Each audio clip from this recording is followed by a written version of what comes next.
The signal wasn't meant for humans, but they answered anyway. Part 1. The intercepted transmission. The coffee in Dr. Elena Rodriguez's cup had gone cold hours ago, but she didn't notice. Her eyes were fixed on the computer screen showing wave patterns. That made no sense. The Arecibo successor array had been scanning deep space for 3 years now, and most nights brought nothing but cosmic static. Tonight was different. "Jake, come look at this," Lena called to her colleague across the control room. Jake Thompson rolled his chair over, rubbing his tired eyes. It was 2:30 a.m., and they had been monitoring the arrays since sunset. "What did you find?" Elena pointed. At the screen, this signal came in about 20 minutes ago. "Look at these patterns." The display showed a series of pulses that repeated in complex sequences. Unlike the random noise they usually received from space, this transmission had structure. Mathematical structure. "It's not natural," Jake said, leaning closer. "These numbers, they're prime sequences." Elena nodded. "And look at this part." She highlighted a section of the data. "These look like coordinates." "Star positions, maybe." Jake frowned. "The signal isn't pointed at us. According to the tracking data, it's passing through our solar system, headed toward the galactic center." "Someone is talking to someone else," Elena said quietly. "And we just happened to be listening." They worked in silence for the next hour, breaking down the transmission piece by piece.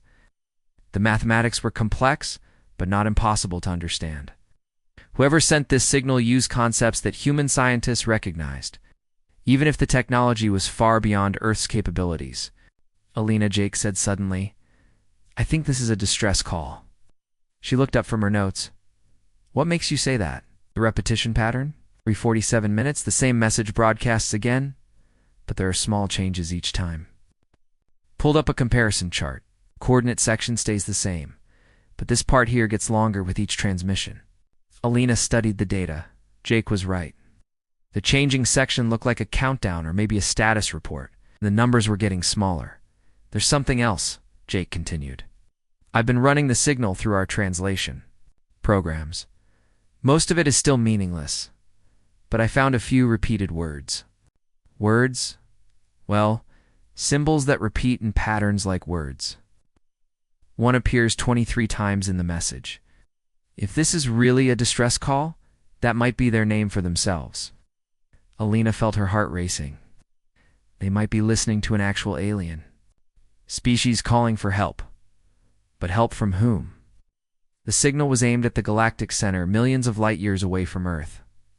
"Jake, there's something else I noticed." Elena highlighted another section of the transmission. "These symbols here appear in what looks like a warning pattern. And this mathematical sequence, I think it represents destruction. Planetary destruction." Jake went pale. "You think they're running from something? Or someone is destroying their worlds?" They sat in silence, staring at the data. Lena knew they should report this to their supervisors immediately. First contact. Protocols existed for exactly this situation. But those protocols also meant weeks of meetings and committees before any action could be taken. "Elena," Jake said quietly, "what if we responded? That's against every regulation we have. But what if they need help right now? What if that countdown means they only have days or hours left?" Elena looked at the transmission data again. Another broadcast had just come in, and the countdown section was definitely smaller than before. Someone out there was running out of time. "We don't even know if our equipment can send a signal strong enough for them to receive," Elena said. Array was designed for deep space communication. If we boost the power and use the same mathematical framework they're using, Elena made a decision that would change everything. Do it. Jake's fingers flew over the keyboard, configuring the transmission equipment. They kept their response simple. A mathematical acknowledgement that they had received the message followed by basic information about Earth's location and humanity's level of technology. "Are you sure about this?" Jake asked, his finger hovering over the send button. Elena thought about the beings who had sent the distress call. They were scared, alone, and calling for help from allies who might be too far away to respond in time. Humanity might not be advanced enough to offer real assistance, but they could at least let these aliens know someone had heard their call. "Send it." The transmission burst out from Earth at the speed of light, carrying humanity's first intentional message to an alien species. Alina and Jake watched the signal disappear into space, not knowing if it would ever reach its intended recipients. For 3 days, nothing happened. Alina went through the motions of her regular duties, but her mind kept returning to the distress call. The alien transmissions continued every 47 minutes, and the countdown was getting dangerously small. Then, on the 4th day, something impossible happened. Alina was reviewing the latest transmission data when she noticed something different. The signal was stronger than before, and it was pointed directly at Earth. "Jake!" Alina shouted across the control room. They answered us. Jake rushed over as Alina decoded the new message. It was longer than the original distress call, and much more complex.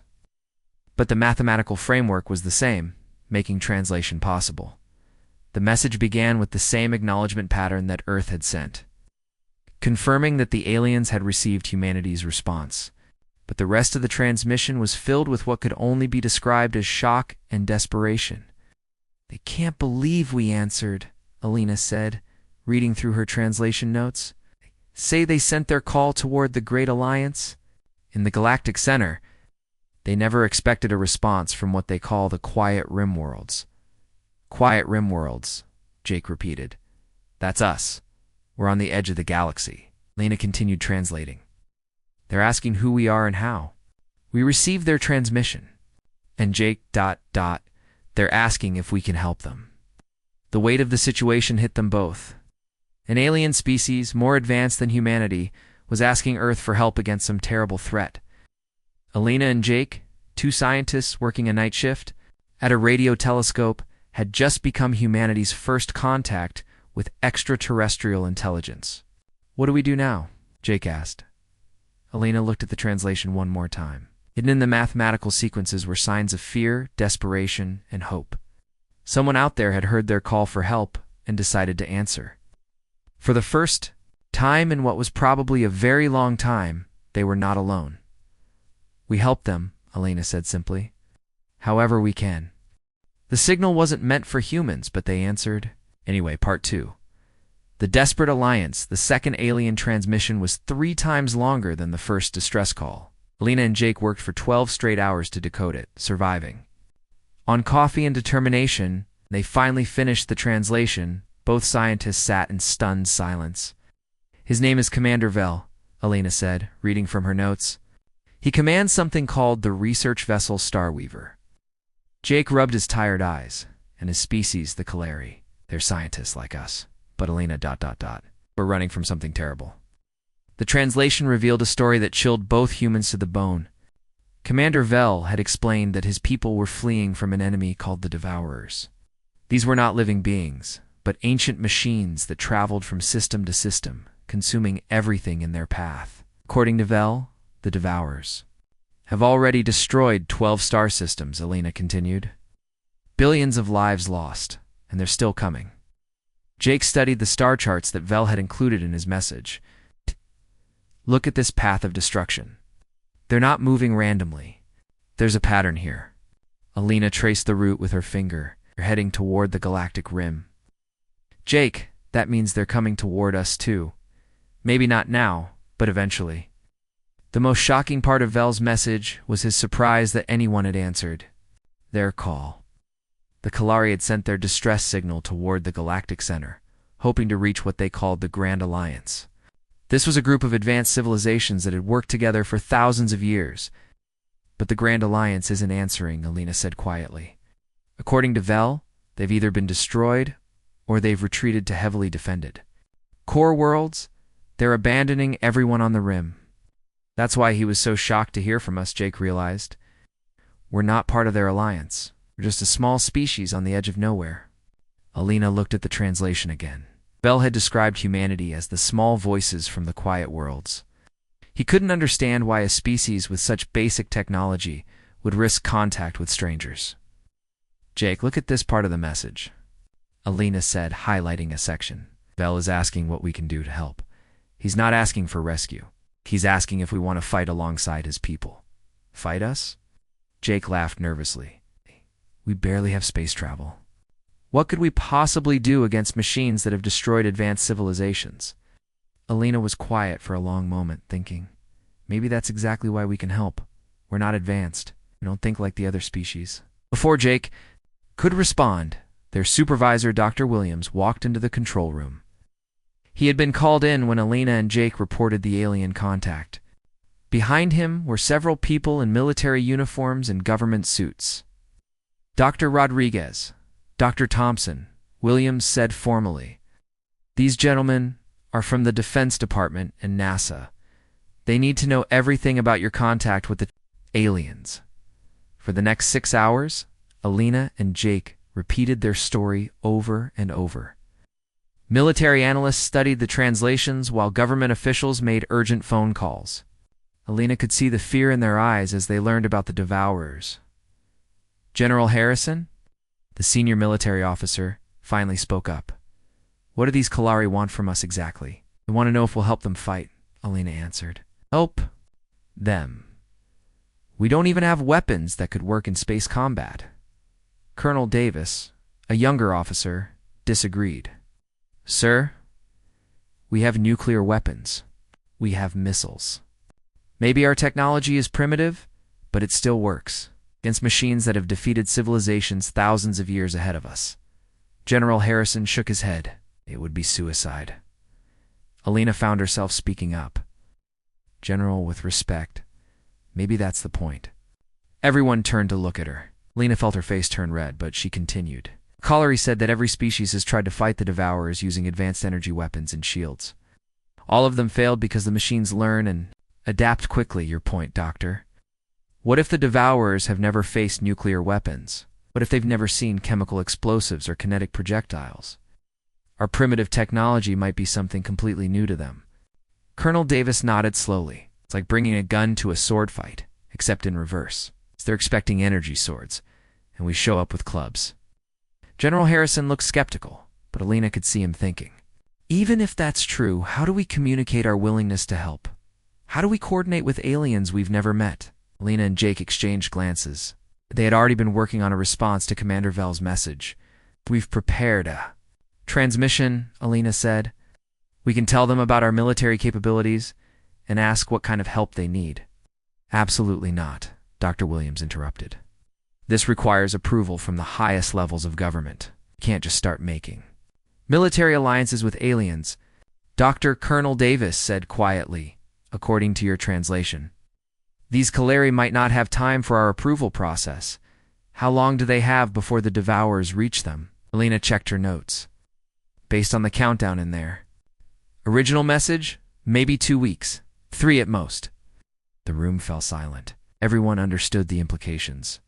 By the time Earth's governments finished debating, the Kalari would be dead. General Harrison made a decision that surprised everyone. "Send the message, sir," Dr. Williams protested. "These aliens answered a distress call from strangers. They risked their lives to warn us about a threat that will eventually reach Earth. The least we can do is tell them they're not alone." The general looked at Alina. "What exactly are you planning to tell them?" Alina pulled out her prepared notes. "We want to share basic information about human military technology. Nuclear weapons, conventional explosives, projectile weapons, and we want to ask Commander Vell what humanity can do to help in their fight. And if they ask us to actually join this war." Alina thought about the billions of lives that the Devourers had already destroyed. She thought about Commander Vell and his people running scared through space with nowhere to go. She thought about the advanced civilizations that had abandoned the rim worlds to save themselves. "Then we fight," Alina said simply. Jake began preparing the transmission equipment while Alina finalized their message. They included technical specifications for human weapons, information about Earth's military capabilities, and a simple question: how can we help? As the message burst out into space, carrying humanity's offer of alliance to a desperate alien species, Alina felt the weight of history. This was the moment that would define humanity's place in the galaxy. Not as advanced beings or peaceful explorers, but as the species that answered when others called for help. 3 days later, Commander Vell's response arrived. It was brief and filled with something the Kalari had lost long ago. Hope. A small voices offer to stand with us. Vel's message said, "No species has done this. You ask how you can help. The answer is simple. You can do what no one else will. You can fight." The signal wasn't meant for humans, but they answered anyway. Part 3. Human Ingenuity meets alien desperation. The Callier ships appeared at the edge of Earth's solar system on a Tuesday morning. Admiral Marcus Webb was drinking his coffee when the call came through from Deep Space Monitoring Station Alpha. "Sir, we have multiple contacts approaching from the outer system. They're massive." Admiral Webb nearly dropped his cup. "How many ships?" 17 confirmed, sir." "But Admiral... They're damaged. Really damaged." Within hours, every major government on Earth knew that humanity's first alien visitors had arrived. The ships were nothing like what science fiction had imagined. They were beautiful, flowing designs that looked more grown than built, but they were also clearly in terrible condition. Hull breaches, missing sections, and emergency lights flickering across their surfaces. Commander Vel's first transmission to Earth was brief. "We seek permission to enter your system. Carry refugees and wounded. We also carry warnings." Admiral Webb found himself in the strangest military briefing of his career. The conference room was filled with generals, scientists, and politicians, all staring at a holographic display showing the alien fleet. "They're not invading," Dr. Elena Rodriguez explained to the room. She had been promoted to Chief Alien Communications Officer, a job title that hadn't existed a week ago. "These are survivors, families, scientists. They're running for their lives." General Harrison nodded grimly. "And they're bringing the enemy with them." "Not immediately," Elena corrected. According to Commander Vel, the Devourers are still 3 systems away, but they're following the Kalari fleet's trail. Admiral Webb made the decision that would change human history. Grant them permission to enter our system and prepare for first contact. The meeting between Admiral Webb and Commander Vel took place on the space station Unity. Vel arrived in a small shuttle, accompanied by 2 other Kalari. When they stepped out of their ship, the humans present got their first look at an alien species. The Kalari were tall, about 7 feet high, with blue-gray skin and large dark eyes. They moved gracefully, almost floating. But what struck Admiral Webb most was how tired they looked. These were people who had been running scared for months. "Admiral Webb," Commander Vel said through a translation device. His voice was soft and musical. "I cannot express our gratitude for your welcome. Oh no? Species has offered us shelter in our flight." "Commander Vel," Admiral Webb replied. "We're honored to meet you, but we need to understand what we're facing." Vel activated a holographic projector, filling the room with images that made the humans gasp. The first image showed a beautiful planet with blue oceans and white clouds. Out. "This was Kelrose, our 4th colony world," Vel explained. "The Devourers arrived 6 months ago. It took them 12 days to strip the planet completely. Every building, every tree, every living thing, gone." Admiral Webb felt sick. "How many people?" 2 billion Calri lived on Kelrose. We managed to evacuate 300,000. The next images showed the Devourers themselves. They were machines, but unlike any robot humans had ever imagined. They flowed like liquid metal, changing shape as needed. Some were as small as insects, others as large as buildings. They worked together like a single organism. "They consume everything," Vel continued. "Metal, organic matter, energy. They break it all down and use it to build more of themselves. Each world they devour makes them stronger." Dr. Lisa Park, Earth's top military strategist, leaned forward. "Commander, you said they adapt to weapons. How quickly?" "Very quickly. The first time we used plasma cannons against them, the weapons were effective. The second time, they had developed defenses. By the 3rd battle, our plasma was useless." Dr. Park exchanged glances with Admiral Webb. "What about kinetic weapons? Projectiles?" Vel looked confused. "Projectiles? Bullets? Things that physically hit the target rather than using energy." "We do not use such primitive methods," Vel said carefully. "Our weapons have been energy-based for thousands of years." Admiral Webb felt a spark of hope. Commander, humanity still uses what you call primitive weapons. Nuclear explosives, chemical bombs, projectile weapons. Would the Devourers have encountered these before?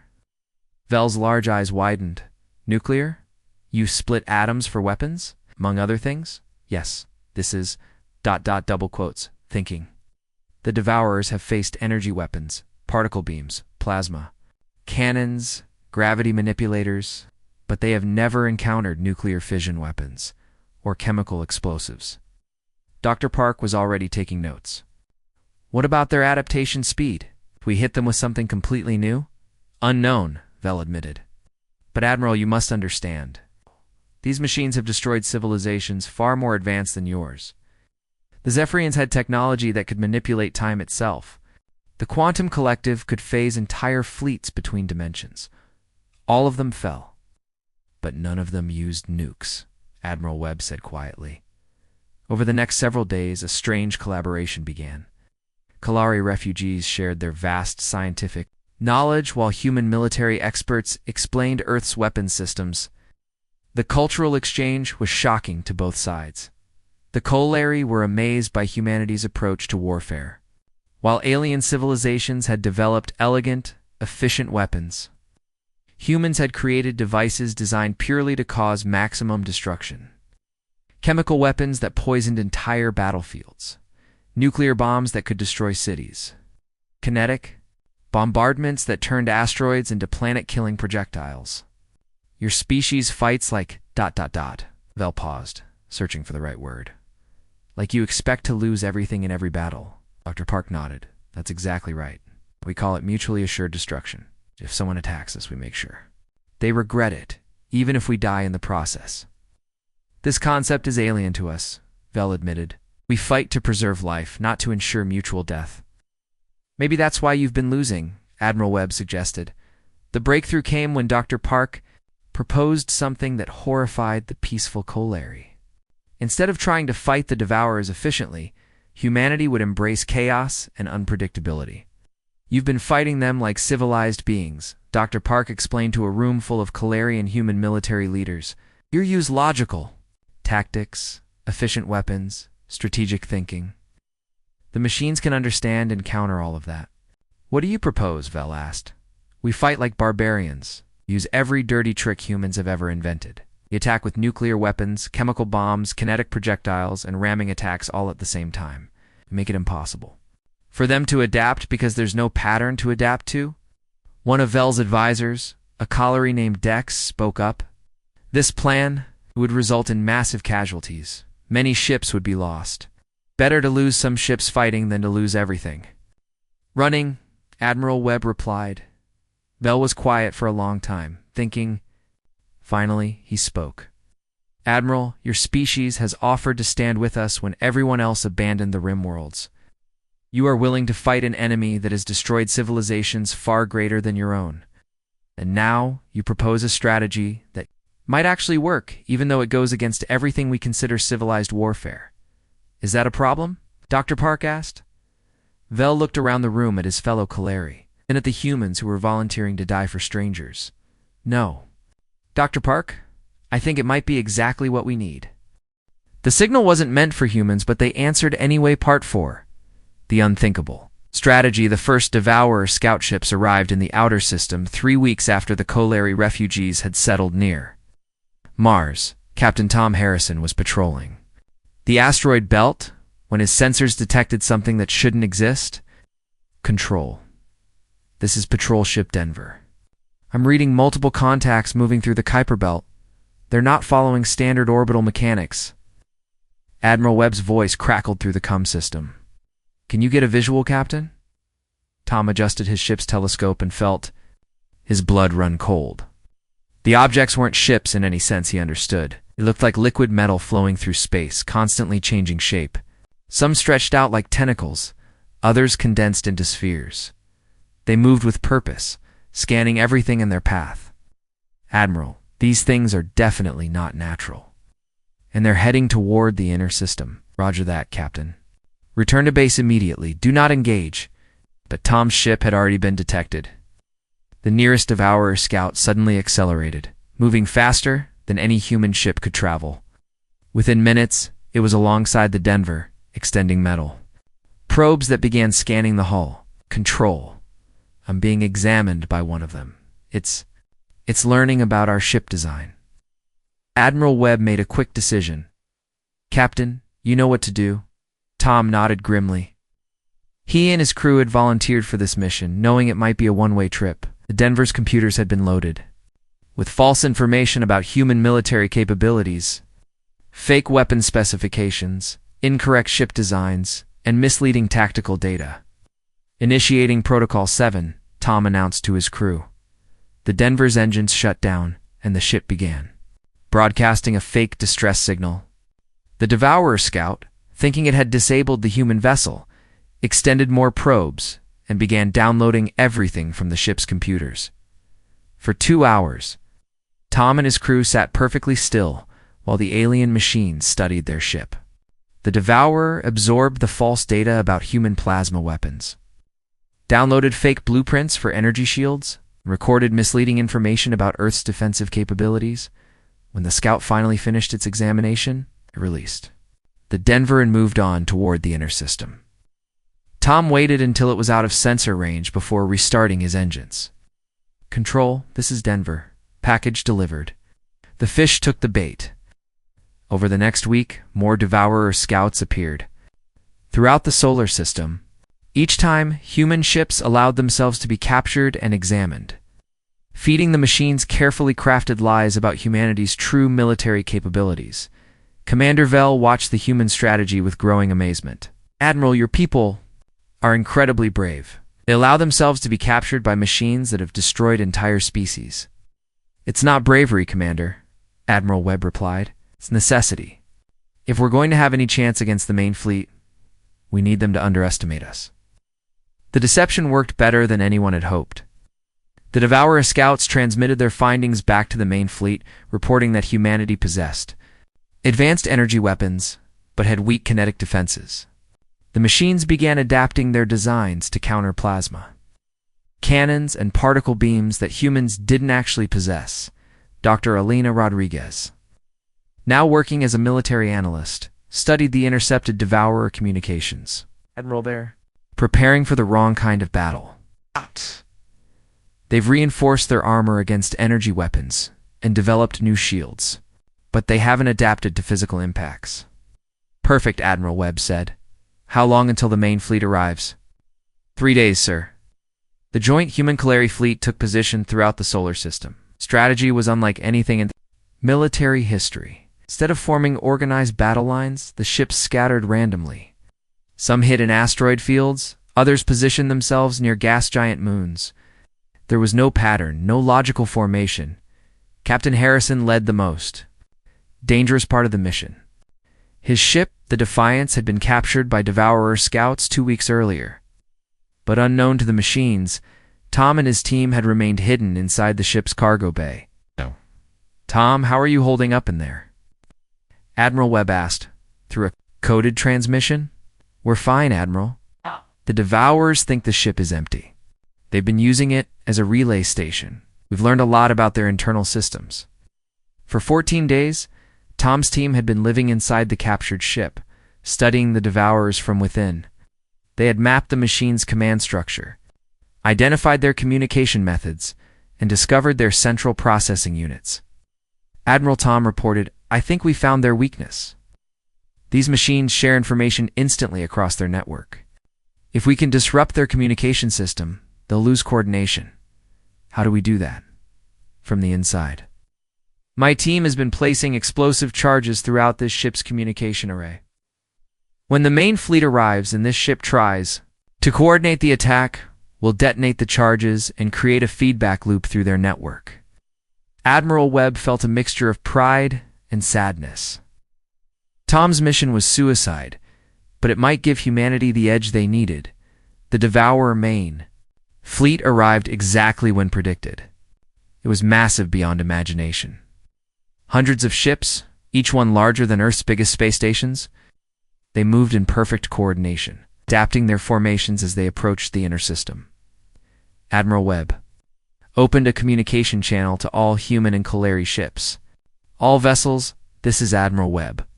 Today we fight for more than just our own survival. We fight for every species that has fallen to these machines. We fight for the future of the galaxy. Remember, chaos is our weapon. Make every attack unpredictable. Ah!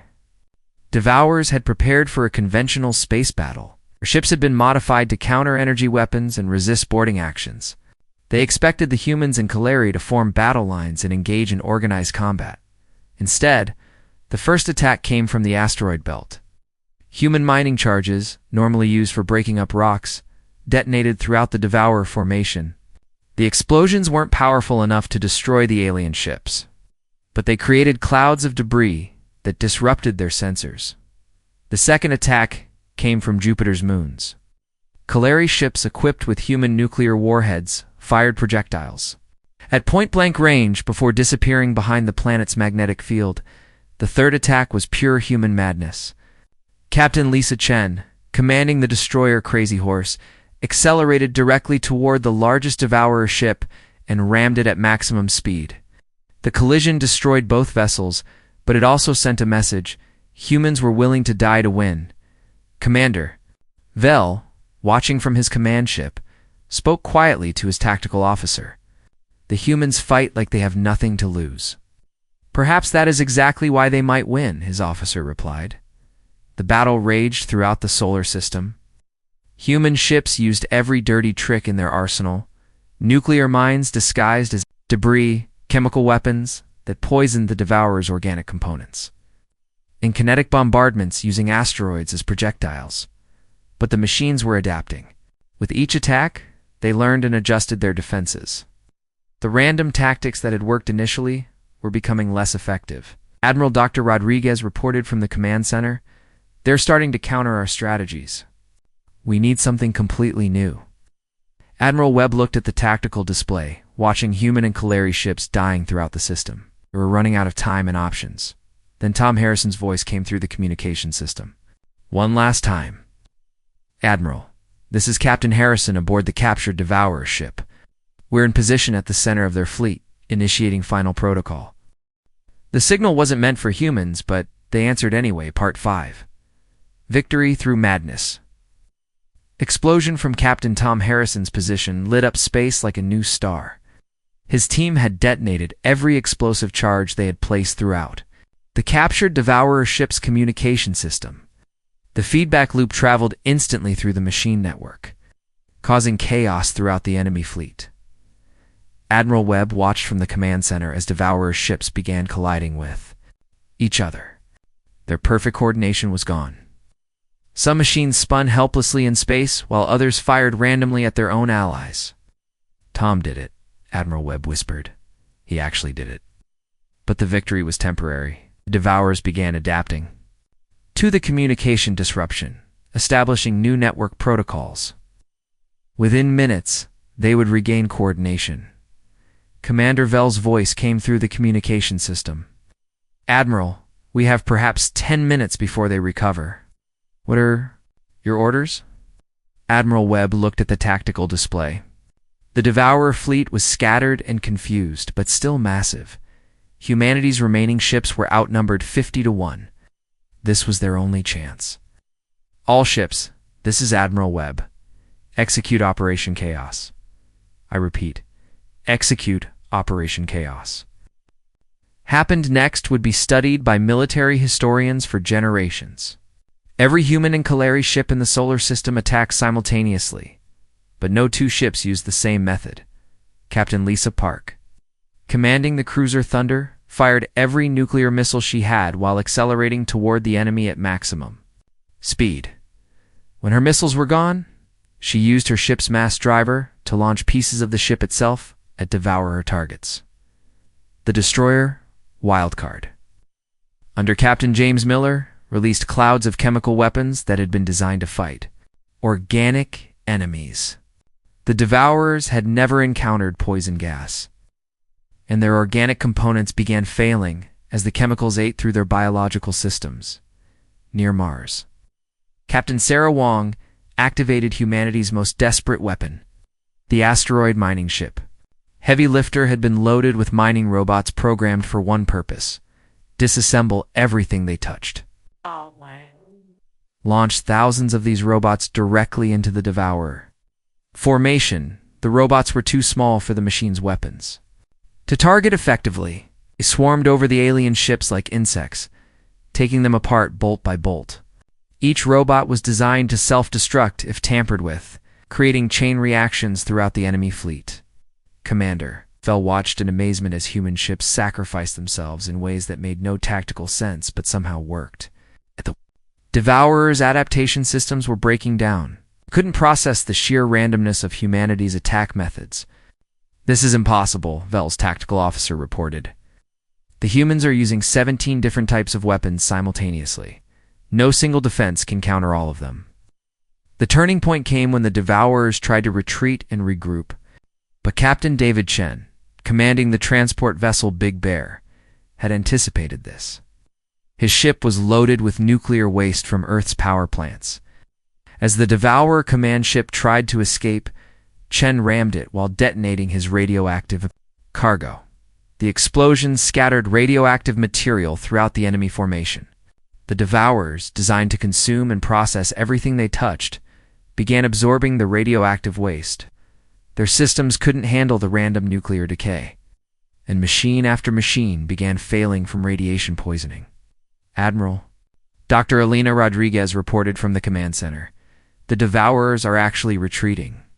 Our sensors show them breaking off from combat and heading for the outer system." Admiral Webb couldn't believe it. In all the reports from other species, the Devourers had never retreated. They fought until every last machine was destroyed and sent the data back to their main production centers. Commander Vell's ship moved alongside the human command vessel. "Admiral Webb, our sensors confirm it. The Devourer fleet is withdrawing from your solar system.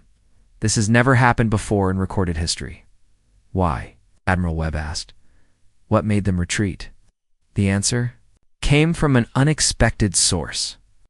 The Devourer command ship, badly damaged but still functional, transmitted a message before leaving the system. The translation was handled by Dr. Rodriguez and Commander Vell, working together. "The message is strange," Dr. Rodriguez reported.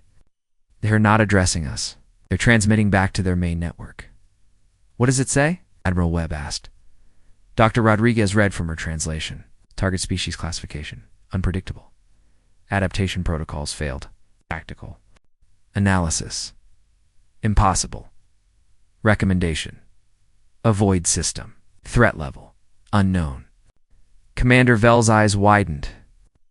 "Admiral, do you understand what this means? The Devourers have classified humanity as a threat they cannot understand or counter. They're warning their entire network to avoid human space." The battle was over, but the work was just beginning. In the days that followed, the solar system became a graveyard of destroyed ships from both sides. Human and Kalari rescue teams worked together to save survivors and recover the bodies of the fallen. Captain Tom Harrison's sacrifice had saved the fleet, but the cost was enormous. Nearly half of humanity's space vessels had been destroyed, and thousands of brave people had died. The Kalari had also lost many ships, but they had something they hadn't possessed in months: hope. 1 week after the battle, representatives from across the galaxy began arriving in the solar system. Word of humanity's victory had spread through the galactic communication networks. For the first time in years, species that had been hiding from the Devourers were emerging from their shelters. Ambassador Kex of the Andorian Republic was the first to arrive. "We had to see for ourselves," he explained to Admiral Webb. "No species has ever defeated the Devourers in direct combat." "How did you do it?" "We fought like humans," Admiral Webb replied simply. "More representatives arrived each day. Survivors, the remnants of the quantum collective, even species that humanity had never heard of. All of them wanted to know how Earth had achieved the impossible." Dr. Elena Rodriguez found herself in the strange position of explaining human military philosophy to beings from across the galaxy. "We don't fight to preserve our technology or our civilization," she told a gathering of alien representatives. "We fight to win, even if winning means losing everything else." The galactic response was immediate. Within months, a new alliance was forming with Earth at its center. Not because humanity was the most advanced species, because they had proven that the Devourers could be defeated. Commander Vel, now serving as the Kalari representative to Earth, worked with Admiral Webb to establish the new military doctrine. Your tactics are being studied by every military in the galaxy, Vel explained. Species are abandoning energy weapons and returning to what they call primitive methods. Good, Admiral Webb replied. The Devourers succeeded because everyone fought them the same way. If every species fights differently, the machines will never be able to adapt to all of us. 6 months after the Battle of Seoul, Dr. Alina Rodriguez stood in the communication center where it all began. Jake Thompson was still working beside her, monitoring signals from across the galaxy. But now, instead of one lonely distress call, they were coordinating with hundreds of species. Alina, Jake said, looking up from his console. We're getting a transmission from the Galactic Core. It's from the Grand Alliance. Alina activated the translation system. The message was formal and official, but the meaning was clear. The Grand Alliance, which had abandoned the Rim worlds to save themselves, was requesting humanity's assistance in defending the core systems. What should we tell them? Jake asked. Alina thought about Commander Vel and his people running scared through space until they found allies willing to fight beside them. She thought about Captain Tom Harrison and all the others who had died to prove that the Devourers could be beaten. Tell them what we told the Kalari, Alina said. No one deserves to face extinction alone.